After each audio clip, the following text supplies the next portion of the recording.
Oyun dünyasında son yıllarda garip bir yorgunluk var. Her yıl yeni bir futbol oyunu geliyor ama değişen şey çoğu zaman menüler ve kadrolar oluyor. Yeni bir shooter çıkıyor ama ilk yarım saatte ritmi çözüyorsunuz. Açık dünya oyunları büyüyor ama o büyüklük her zaman keşif hissine dönüşmüyor. Haritalar doluyor ama oyuncunun aklında kalan anlar azalıyor. Asıl mesele şu, büyük oyun endüstrisi artık sadece oyun üretmiyor, risk yönetiyor. Bir formül çalıştıysa tekrar ediliyor. Battle Pass para kazandırdıysa her yere ekleniyor. RPG sistemi tuttuysa alakasız türlerin içine bile seviye, loot, ekipman puanı konuyor. Oyuncuya içerik veriliyor ama çoğu zaman deneyim değil. Yapılacaklar listesi veriliyor. Bu yüzden GTA 6 sıradan bir devam oyunu gibi beklenmiyor. Oyun dünyası ona neredeyse bir test gibi bakıyor. Rockstar hala eski usul büyük oyun yapabilen son stüdyolardan biri mi? Yoksa o da sonunda modern oyun endüstrisinin fiyat baskısı, online gelir modeli ve beklenti canavarı altında aynı çizgiye mi gelecek? İşte GTA 6'nın asıl sorusu bu.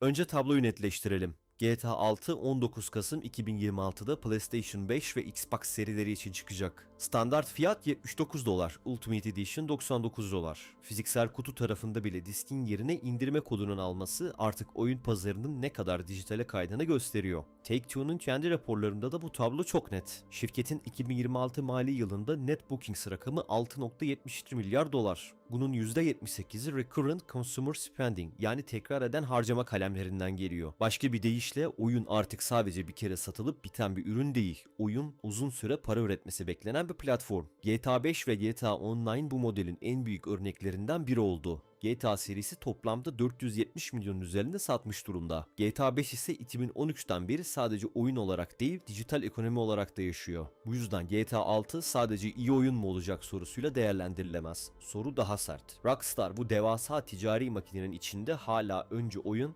sonra ekonomi diyebilecek mi? Bugünkü 3A oyunların en büyük problemi teknik yetersizlik değil. Çoğu oyun gayet iyi görünüyor. Asıl problem tasarımın tahmin edilebilir hale gelmesi. Oyuncu artık oyunu açmadan önce bile ne ile karşılaşacağını biliyor. Harita ikonları, bölge temizleme, seviye sistemi, kozmetik mağaza, günlük görevler, sezon bileti, yapay uzatılmış içerik hepsi aynı. Bunların hiçbiri tek başına kötü değil. Problem bunların oyunun fikrinin önüne geçmesi. Eskiden büyük seriler her yeni oyunla kimlik değiştirirdi. GTA 3 seriyi 3 boyutlu açık dünyaya taşıdı. Vice City 80'ler estetiği ve suç hikayesiyle ayrı bir ton kurdu. San Andreas ölçek ve karakter gelişimini büyüttü. GTA 4 ise daha ağır, daha karanlık ve daha politikti. GTA 5 3 ana karakterle tempoyu ve yapıyı değiştirdi. Yani aynı marka içinde bile risk vardı. Bugün büyük yayıncıların çoğu bu riski almak istemiyor. Çünkü geliştirme maliyetleri yükseldi, ekipler büyüdü, yatırımcı baskısı arttı. Bu ortamda Rockstar'ın alameti farikası şu, yılda bir oyun çıkarmıyor. Ana oyunlarını üretim bandına sokmuyor. GTA 5'in üzerinden 13 yıl geçmiş olacak. Red Dead Redemption 2'den sonra stüdyo yıllarca tek bir dev projeye odaklandı. Bu bir lüks mü? Evet. Bu bir avantaj mı? Kesinlikle. Ama aynı zamanda bir lanet. Çünkü bekleme süresi uzadıkça beklenti de normal ölçülerin dışına çıkıyor. Rockstar oyunlarını farklı yapan şey sadece bütçe değil, dünya kurma kalitesi. GTA 4'te Liberty City sadece gezilecek bir alan değildi. Ekonomik çöküş, göçmenlik, Amerikan rüyası ve şehir yorgunluğu hissi vardı. GTA 5'te Los Santos sadece Los Angeles parodisi değildi. Influencer kültürü, finans açgözlülüğü, medya dili ve tüketim takıntısı oyunun içine işlemişti. GTA 6 bu mirası devralıyor. Vice City geri dönüyor ama bu kez sadece nostalji olarak değil. Rockstar'ın resmi anlatımına göre merkezde Vice City ve Leonida eyaleti var. Jason ve Lucia ters giden bir işten sonra kendilerini Leonida'nın daha karanlık tarafında eyalet çapına yayılan bir komplonun içinde buluyor. Aslında bu kurgu çok akıllıca. Çünkü Rockstar burada iki şeyi aynı anda yapıyor. Eski Vice City nostaljisini kullanıyor ama bugünün Florida'sını, internet kültürünü, sosyal medya teşhirciliğini, komplo teorilerini, gece hayatını ve gösteriş ekonomisine hedef alıyor. GTA'nın asıl gücü hiçbir zaman araba çalabiliyorsun değildi. GTA'nın gücü yaşadığımız dünyayı daha komik, daha çirkin ve çoğu zaman daha dürüst bir aynadan göstermesiydi. GTA 6 başarılı olacaksa bunu grafikle değil bu okumayla başaracak. GTA 6'nın en büyük düşmanı rakip oyunlar değil, en büyük düşmanı kendi beklentisi. İlk fragmanın 24 saatte 93 milyondan fazla izlenip YouTube'da müzik dışı video rekoru kırması bunu gösterdi. Bu artık sadece oyuncuların takip ettiği bir lansman değil, kültürel olay ölçeğinde bir çıkıştan bahsediyoruz. Burada soru şu, kültürel olay olduğunuz anda iyi oyun olmak yetmeyebilir. GTA 6 teknik olarak çok başarılı çıkabilir, hikayesi güçlü olabilir. Vice City çok etkileyici olabilir. Bunların hepsi mümkün. Ama oyuncuların kafasındaki oyun çoktan gerçek oyunu aşmış durumda. İnsanlar sadece büyük harita beklemiyor.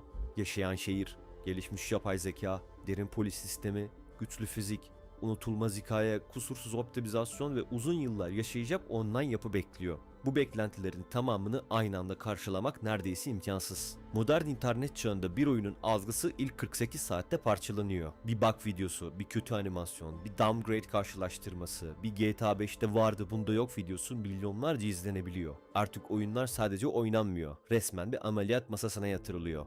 Rockstar'ın işi bu yüzden çok zor. GTA 6 iyi olmak zorunda değil.